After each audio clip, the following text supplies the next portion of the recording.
Morning people, Surrey Side Auto House here. Today we have a Jaguar XF 2.7 diesel,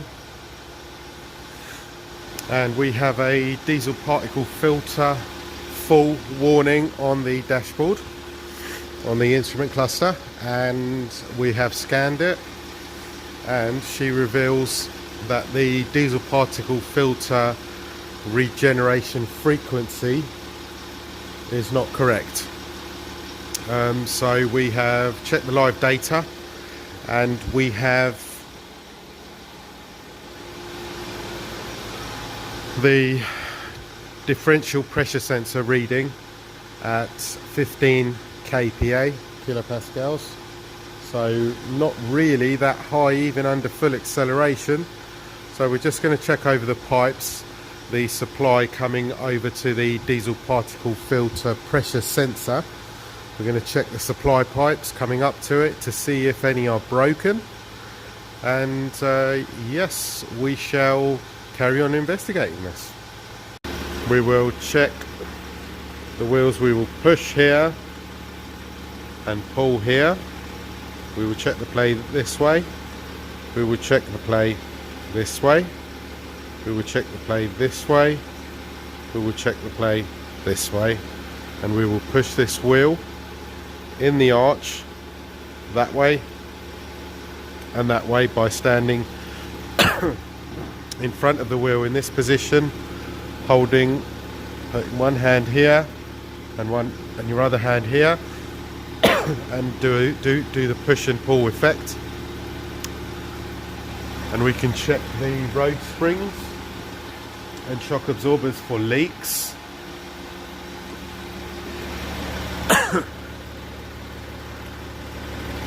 Just through here. So that's the coil spring there, that windy thing. And in the middle there, where my finger is pointing through there, if you see anything wet and oily, that will be the shock absorber leaking. This is the ball joint here. This you can check by just pushing on the wheel at this place here, or you can take some big pliers and just clamp here with the wheel off. Just put the big pliers around here and squeeze together to see if there's any play in those. But generally that spring looks okay. Tyre condition you can check by going around. Now these tyre walls you can see here are slightly cracked, so they are perished tyre walls. These brake discs, they're okay, they could be better, but if this lip here on the edge is a bit too big, over say 0.8mm, it usually calls for new discs, but the accurate way would be to get the wheel off and measure the brake disc.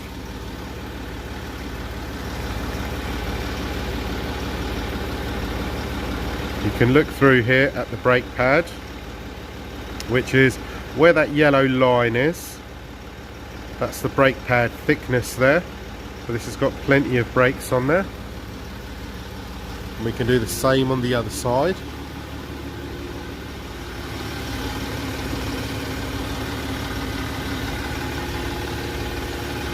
So you're looking for perishing here, big cracks, cuts. That's what you're looking for. So this here is very, very perished, and that under braking would behave like a balloon. It would just expand. This tyre needs replacing. You can check for tyre tread depth with a tread depth gauge, and check for nails whilst turning the tyre. Obviously I'm holding a camera, so I cannot show you how to check the play in the wheels. So that road spring looks okay, the shock absorber is dry, ball joint, we'll just give this a push here. That seems okay. And if any bushes are broken, the bushes are back here.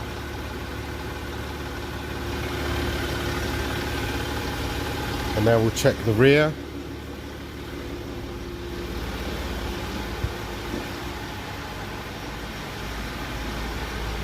Same tyre.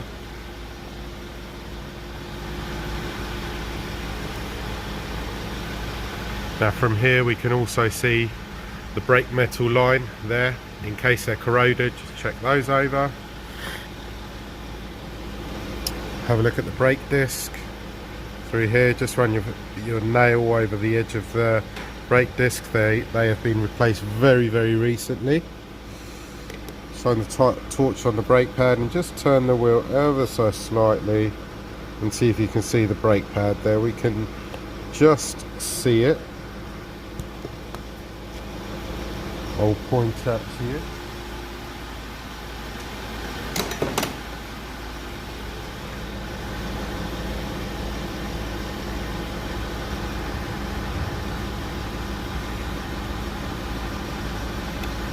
Can't really get in there on the camera, but there's enough brake pad there. Again, tyre tread depth, you can check on both. Check the outside of the tyre. This one is perished as well. Really bad tyres. The brake disc is okay. Brake discs are replaced in pairs, so these would have been replaced at the same time as the other one. And obviously the brake pads as well, unless you have a very untrained, uncivilized kind of mechanic.